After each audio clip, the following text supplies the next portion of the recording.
Nilinaw ng Department of Public Works and Highways, DPWH, na hindi sa administrasyon ni Pangulong Ferdinand R. Marcos Jr.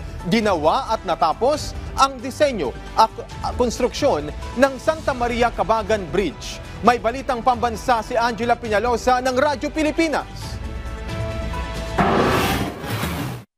Hinihintay na lang ni Public Works Secretary Manuel Bonoan ang report ng Bureau of Design at Engineering Team hinggil sa bumagsak na Santa Maria Cabagan Bridge sa Isabela. Dito kasi malalaman ang dahilan kung bakit bumigay ang Segment 3 ng tulay. Ito rin kasi ang magiging batayan para sa mga susunod na hakbang ng kagawaran, lalo't ipinag-utos ni Pangulong Ferdinand Marcos Jr.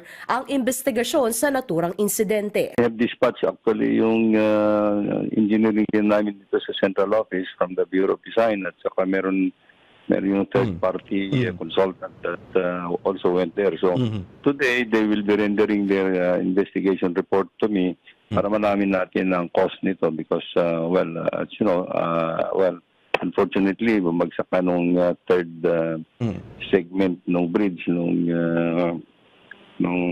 February 27. Paglilinaw pa ni Secretary Bonoan, hindi sa administrasyon ni PBBM nagawa ang disenyo at konstruksyon ng tulay. Sa katunayan, sa ilalim ng kasalukuyang administrasyon pa nga nangyari ang retrofitting ng Santa Maria Cabagan Bridge dahil sa mga nakita umunong problema rito noon.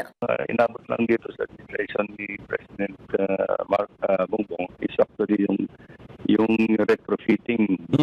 Sa ngayon, tinitingnan pa ng DPWH ang structural integrity ng tulay para mapakinabangan pa rin ang ating mga kababayan. Una nang sinabi ng Malacanang na may mananagot sakaling may mapatunayang nagpabaya sa naturang proyekto.